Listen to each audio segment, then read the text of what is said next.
Thank you. Good morning. Thank you very much, Mr. Chairperson, Chairman, Professor Köchler, for your kind introduction. And I sincerely appreciate the fact that you also pointed out that actually I served in 2 cabinets since I came into office as an independent expert minister, and that's also why I continued in this expert cabinet, because this was explicitly omitted by many in the media. I was never elected, I never joined a party, and I have never had to maximize votes, which is a big difference when you simply can do your solution seeking without thinking about the domestic political home front, which is the case for elected politicians, which I have never been. And I simply returned back to my academic work, which I can now exercise with several Russian academic institutions, since I had not any contract after 2019. And that's also why I quitted Austria in 2020, due to the prohibition to work both in academia or to do any other professional activity inside the European Union that I had to understand. And so I quitted the European Union altogether, and I'm very grateful that I can do my teaching and my research and publications east of Vienna. Let's put it like that. So the topic that we discussed with Director Mark Donfried is what has happened to diplomacy, since this was also the major question I asked in the book I published with Olms in Germany in June 2020. And the book is all about craft and art of diplomacy. And I would like to focus here also on the aspect of craft, because diplomacy, like any other profession, consists of a sound basis of craft that you have to master in order to reach the level of art. And that starts with recruiting the right people, talented people who have the capacity to conduct a conversation, who master well languages, and who remain curious in their mindset and respectful in their daily professional behavior. Diplomacy has been suffering for decades when I compare the level of conversation and, above all, the amount of time that we dedicated to each other during visits on the foreign minister level, on the state president level, back in the 1980s, when I joined as a junior diplomat the Austrian Federal Ministry. When I compare the habits, the practice of those years to when I joined the ministry again as a minister in December 2017, I was stunned at I was irritated, intrigued by the absence of time and also the way conversations are done. Instead of entering into a true exchange of opinions, listening to each other, we have returned over the last decades, unfortunately, to telling each other what to do. You can also call it transformative diplomacy, as is the notion that has been used in the North American world in particular. Let me remind you here of a speech that former Secretary of State Condoleezza Rice did, I think it was back in 2005 or 6, at Georgetown. I wrote a paper then about her speech, and this is nothing new. It was actually already Thomas Jefferson, when he served as envoy of the still very young United States in Paris prior to the French Revolution in 1789. He, in his memoirs, actually writes about the need to change, about the need, so he didn't use the notion transform, but about change. Change the way international relations, diplomatic ties are handled.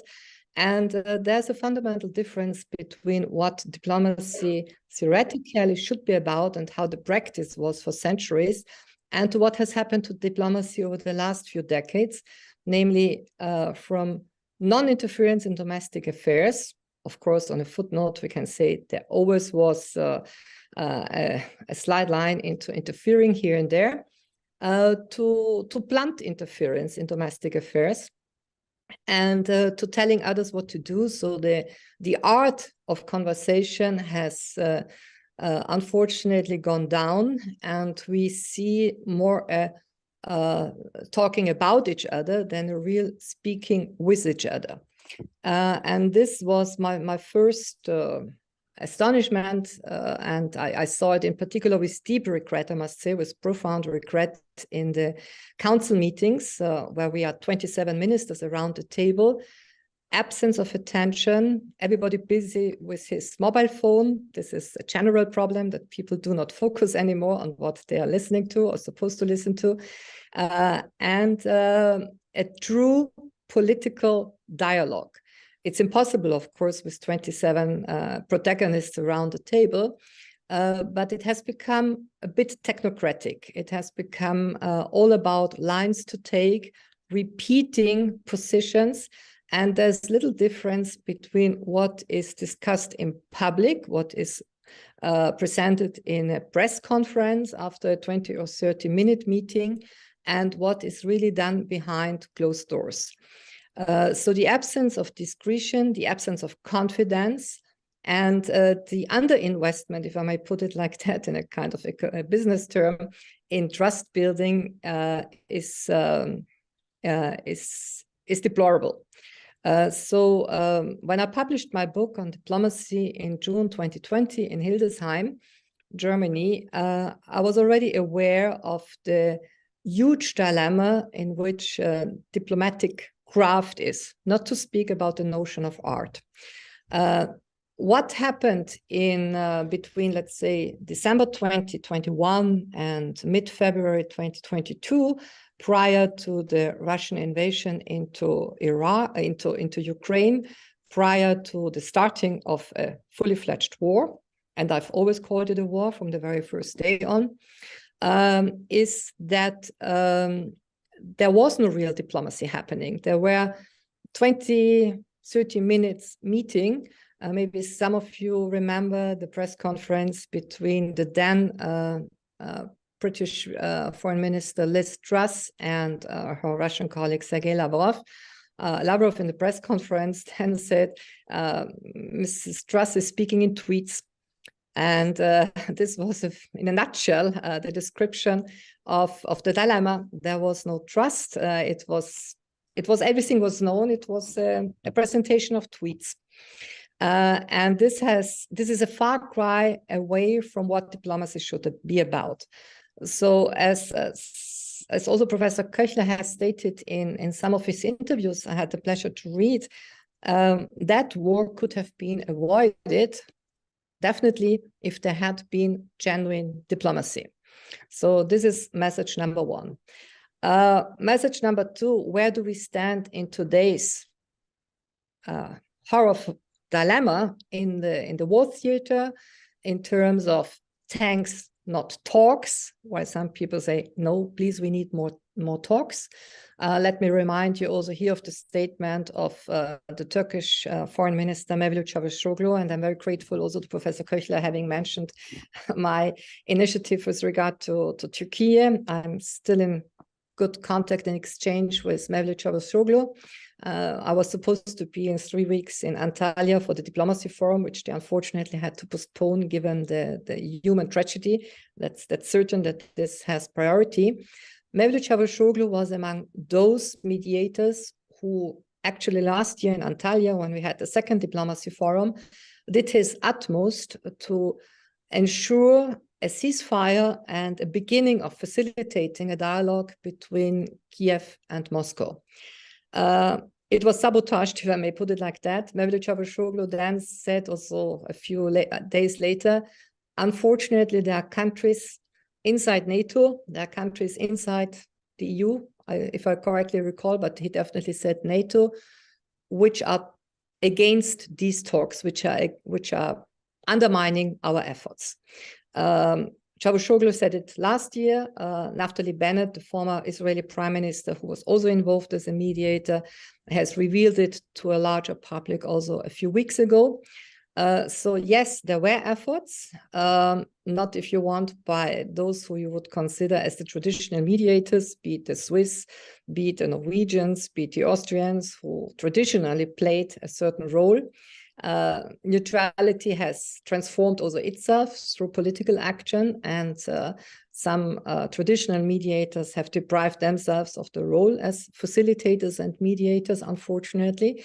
And interestingly enough, we have states, governments, which are like Turkey, a member of a military alliance such as NATO, Turkey being the second largest and the second most important member of NATO, or also Hungary as a NATO member, which are much more active in mediating and bridging than the de jure neutral countries, such as Switzerland and Austria, which is interesting, but also regrettable. So diplomacy is popping up here and there, but what is lacking in the current situation, and what was lacking also a year ago, is trust and time. And if you want to break down diplomacy to a mathematical formula, which I sometimes do, you don't have to write a 400-page book as I did. Harold Nicholson in 1939 wrote a much slimmer book, and it's still very valid. I say it's simply called Diplomacy. And Nicholson and any other, and I myself, we all subscribe to this mathematical formula. It's diplomacy equals remaining on speaking terms in all circumstances. That's what it is about. And that's what adult people should be doing. Unfortunately, we are in an era, our contemporary practitioners of diplomacy have become highly emotional. I also said already as a minister back in 2018, I observe a teenager mentality among my peers west of Vienna. And if I want to meet adults, I meet them among my Indian, Chinese, Pakistani, Russian colleagues, but not so much among my other colleagues. And this is a pity, because it's diplomacy is not about emotion. Talleyrand, who was a master of his craft and who represented France after the Napoleonic Wars, he coined this phrase, "Un diplomate ne s'énerve pas, il prend des notes." A diplomat never should get angry, he should simply take notes. And so take out your emotions, try to converge interests, and you will never fully agree on certain topics. That was also the case between Ankara and myself representing Vienna. There were many open files, but remain on speaking terms, take up the speaking terms again, create some chemistry in the room. And for that, you need people with a certain sense also of how to create an atmosphere, how to build trust. I'm coming back to this, I'm repeating myself with the trust building and taking time. And for that, recruitment, education, training in that sense should also focus on other topics than what I have been observing in various diplomatic academies where I've been teaching over more than 20 years, whether it was Vienna or anywhere else. I had the pleasure to teach future young colleagues. And to be a talented diplomat, and unfortunately we have a lot of untalented people in ministries of foreign affairs all over the globe. But in order to be a talented one, and for each and every profession, you need talent. It's not only about the education and the learning. You should have a good mix of what Harold Nicholson called the common sense. Harold Nicholson warned against lawyers being diplomats or missionaries. It was all about common sense. It was all about a good sense also of curiosity, human kindness, interest, always remaining interested in the host country, respect for the host country, not wishing to transform them, not wishing to tell them off what to do, how to treat whatever in their country. But so if I may say, exactly the opposite of what is happening today when it comes to the predominance of public diplomacy. which is in my eyes exactly the opposite of what genuine diplomacy should be about, classical diplomacy. And we are certainly in a dire need for good old classical diplomacy, trust building, non-interference in domestic affairs, and putting yourself for at least a few hours into the shoes of the other side in order to understand. You cannot teach negotiation skills as it is done from Harvard to Beijing in a weekend. This is impossible. It requires practice, it requires experience, it requires a huge, profound knowledge of the culture of the other. And speaking a language does not always mean that you really have understood the culture. It's about the poetry, the literature, the music, your host country lives through, and thereby putting yourself into the shoes of the other. So let me finish on that. I've already used my 15 minutes of time. Recruiting, regaining a good level of craft of diplomacy in order to reach the high level of art, which means being in a position to solve very, very deep dilemmas. And there's most probably not a topic more tragic. Let me put it like that. It's simply a human tragedy from A to Z, what's going on in terms of the military and other confrontation between Russia and Ukraine on the one hand, but also between the 42 countries which are implementing a huge sanction scheme and the rest of the world, which is a big rest, the other 150 countries. So in order to start from here, I'm looking forward to your questions, comments, and let's enter the debate. Thank you very much for having given me this opportunity to join you.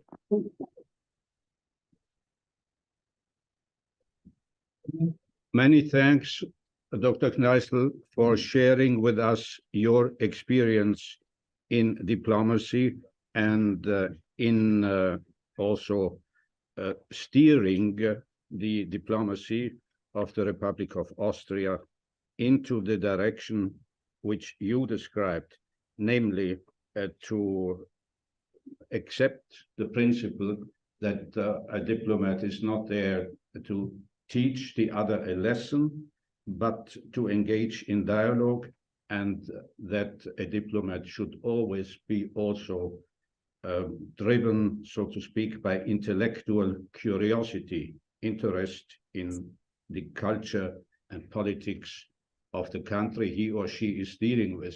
And that is exactly also the credo, so to speak, of the Institute of Cultural Diplomacy and our academy here in Berlin. There will be many questions, particularly related to the application of your, so to speak, analysis of what diplomacy is meant to be to the present situation of conflict here in the European continent. I think what is needed now is an approach that is going beyond uncontrolled emotions, that is rational, and that is aimed at negotiations. And what I think is very important is that you emphasized, on the basis of your experience, also the principle of non-interference into the internal affairs of other states. By the way, this is one of the main articles in Kant's seminal treaty on perpetual peace, zum ewigen Frieden.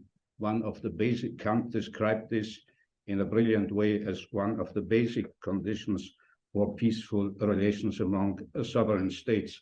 I would have myself many questions also as an Austrian, how a country that is permanently neutral should handle the situation now and should act diplomatically concerning the conflict. But I will first invite the audience to ask questions. So let me just see who would like to ask a question. There is one from Germany and one from Ukraine, please. So I'm And can you please, can each of the speakers introduce himself or herself first, please? I'm Turkish. I lived a long time in Turkey. I'm also a Turkish citizen. I have not been in Turkey for 6 years because I don't want to go to prison. So this is a personal start. As an academician, I love balance. I love science and I love facts. So especially to my students, I try to teach them to unravel the hypocrisy and also to look if something is genuine or instrumental use. So when I hear you talk about Mevlut Davutoglu, I'm getting sick because in my opinion, he's a fascist, and the Turkish government is using the conflict not in order to secure peace, but the instrumental use is in order to gain momentum and look better on the international stage. There have been bombings in Austria from Assad and Erdogan in the last week in the earthquake area. And this is a big humanitarian catastrophe. There's proven evidence that the military didn't go to help people. Tens of thousands of people died because there was no humanitarian help coming. Although Turkey has one of the biggest militaries with 450,000 active personnel. So I have to say I have huge trouble with what you said, because yes, we have to talk to everybody, but at the same time, we have to be careful that diplomacy is not used as a stage to simply look better on the international sphere. And particularly when we talk about NATO, yes, this is exactly where I would criticize NATO and be on the other side. I mean, NATO is problematic. NATO is problematic also because of Turkey inside. So this is actually where we can say it's hypocrite to criticize Putin, which we should, but then not criticize Erdogan. So actually I have a totally different experience from you, and also academically I have a totally different evaluation of what is happening. I don't think there's good actors there. I'm more of a realist and say there's power politics at play, and Turkey is one of the big players using this stage now. So not so much a question, more a comment on your talk. Please, Dr. Kneissl, if you would like to comment on that. I think the lady stated in the very first sentence that what I said had made her sick, so I take note of that. Yeah. Please, the next speaker is the lady from Ukraine. And if you could briefly introduce yourself also. I grew up in Ukraine and I have lived in the US for the past 20 years. And coming from the world of arts and culture, I actually am a big proponent for diplomacy. So I appreciate this conversation. And the question that I have for you is, do you think that all of this diplomacy that you mentioned, which is a wonderful thought, should have been exercised and focused on after the brutal invasion of Chechnya or Georgia in 2010, or most relevant in 2014, when the international law of order has been brutally broken? And the Western leaders had 8 years to make sure that this war doesn't happen and to prevent this war. Thank you very much for thank you very much. My question, do you think that diplomacy failed then? And if yes, why do you think and why do you believe it would work now? Well, thank you very much for your question. Diplomacy definitely failed when we look at the Minsk agreements, Minsk I and Minsk II of 2014, which was negotiated in spring in the aftermath of the Maidan events, Crimean crisis. And we had in June 2014 in the so-called Normandy format, upon a French initiative, the meeting between the Ukrainian, Russian representatives and Germany and France as mediators. That was the diplomatic basis from 2014 to beginning of 2022 to solve the issue. And it was all about rebuilding sort of trust, again back to that, but security guarantee Russians, and not only Russian speaking, also Hungarian speaking people in Eastern Ukraine. So let me answer your question on the failure of Minsk 1 2, because as a minister, I was part of this refrain of the phrase parts of it, or when I spoke to the OSCE monitors of that mission to solve the issue in Eastern Ukraine, and it was all about language use, minority rights, all the topics that were on the agenda of Minsk. Let me answer the question by the following. Former Chancellor Angela Merkel said in an interview with Die Zeit, I think about 2 months ago, it was sometimes in December, if I correctly recall, she said Minsk was all about gaining time for Kiev.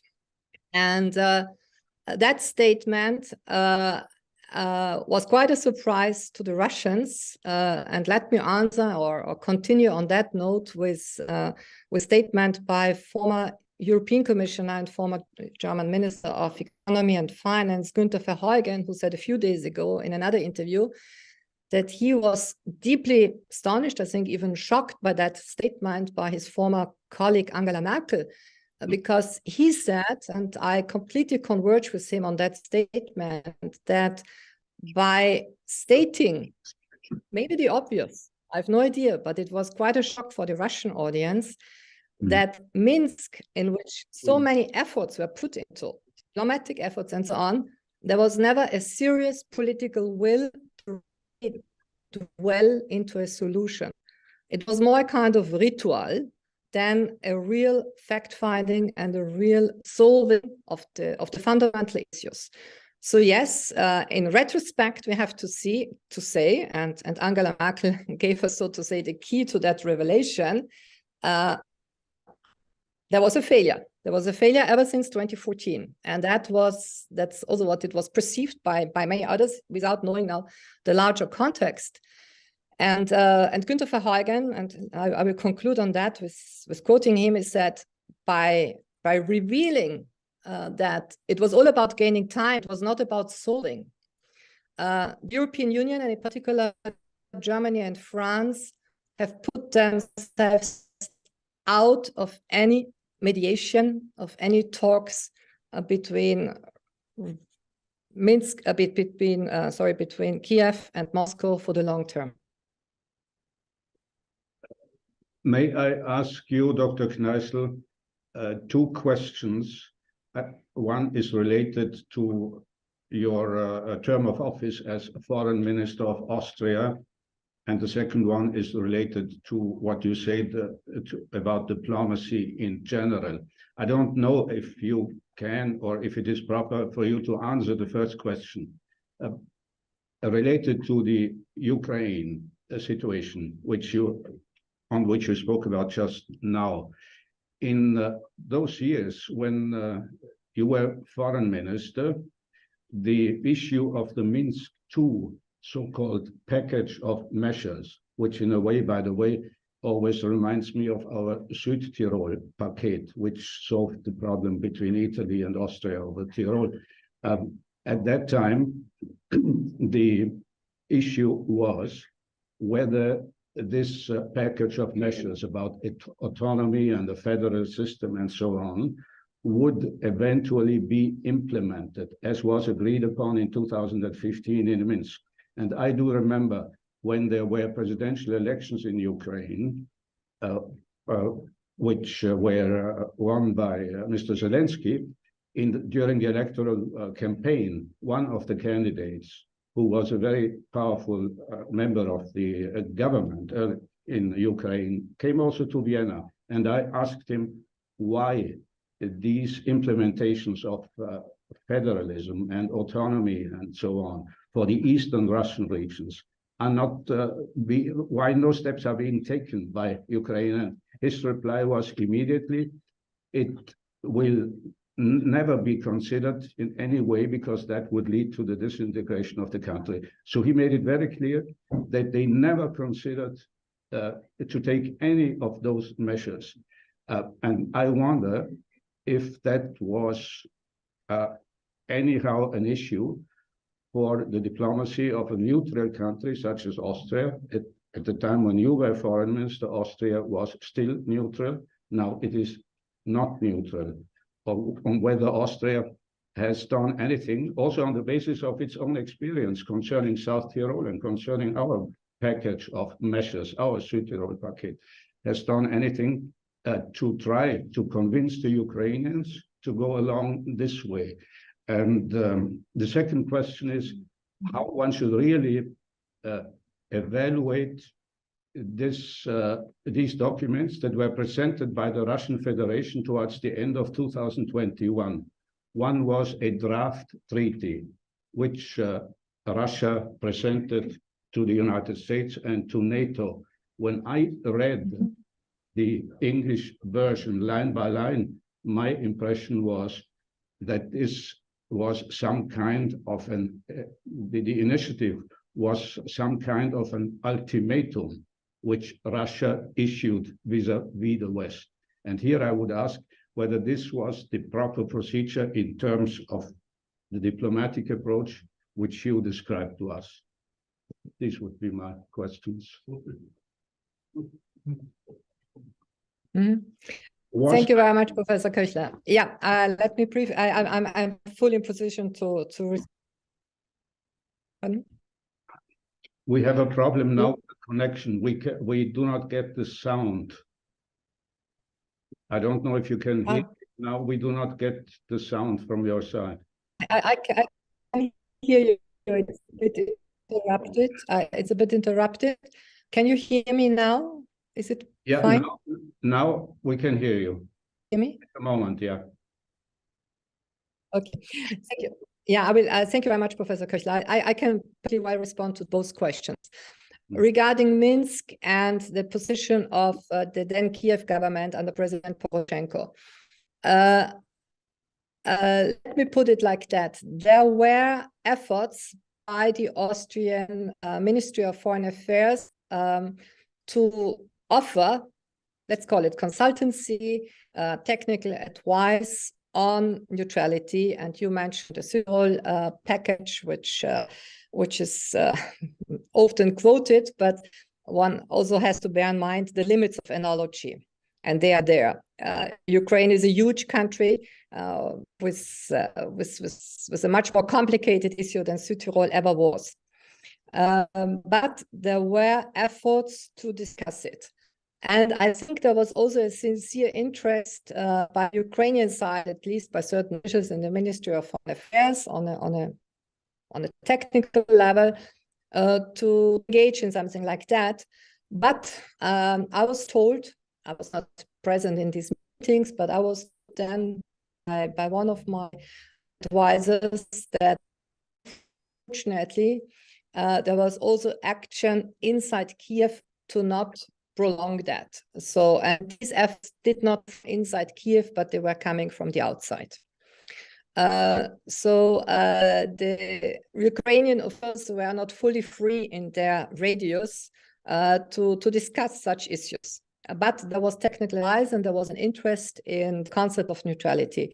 This is number one. When it comes to what you mentioned in terms of the risk of a disintegration of the country, if Minsk II had been implemented, as you quoted this Ukrainian official, my experience by talking to OSCE officials in particular, to our diplomatic staff, which was involved with that file, I often had the impression we are repeating in a ritual, a topic about which we knew much too little on the ground, despite the OSCE mission.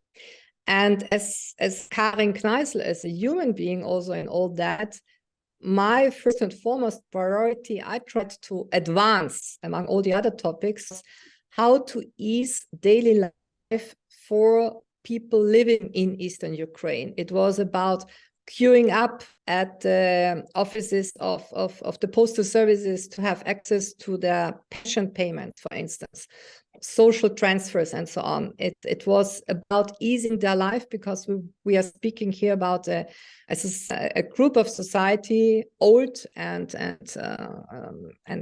not in full health, who had to queue up under sometimes terrible daily circumstances, weather-wise, administrative-wise, how to have access, for instance, to their pension payments, or to have access to the bank account as such.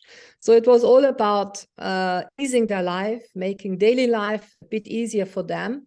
And at the same time, I would say we did not really know what was going on inside Eastern Ukraine. And the politicians who had been dealing with the topic back in June 2014, when the Normandy format was created, President Hollande had been replaced by President Macron.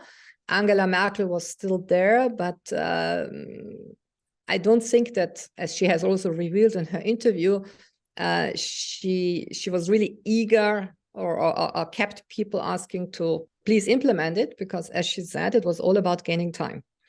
And that gaining time in order to get the Ukrainian armed forces on a certain level. So that's the quote of Angela Merkel. And that, I would say, it was quite a shock to the Russian officials. When I was here in December in Moscow to teach my courses, I observed the debate. It was inside the university, on the media, but there was no debate at all in Germany on that topic, which is a shame. Regarding the Russian document that was advanced, if I correctly recall, also in an ad hoc urgency meeting, sometimes between Christmas and New Year's in December 2021. And I think it was submitted, because I followed it really on a day-to-day basis, on the 18th of December 2021. And then there were the OSCE meetings in Vienna called urgent just after Christmas. That was considered an ultimatum. It was like, if you want, the last call. If this is not happening, then something might happen. And that happened then. So the tone, the mutual tone, had already become a freezing one. But all that didn't start in the end of 2021. The problems didn't start in early 2022. It was an accumulation on all sides. And it unfortunately has led us into a tremendous, dangerous situation, which we are now facing on the European continent and going beyond that. So thanks instead of talks. Thank you. Unfortunately, I'm told we have now exhausted our time according to the schedule for this morning. I thank Dr. Kneissl sincerely again for having shared with us her experience, and I just can hope that international diplomacy in the centers of power, so to speak, will again be given a chance according to the maxims and principles which you have so convincingly and perfectly outlined to us. And I would like to wish you all the best for your work as in the field of international relations. Thank you so much, Dr. Kneissl. Thank you very much, Professor Köchler. It was a pleasure being under your chairmanship.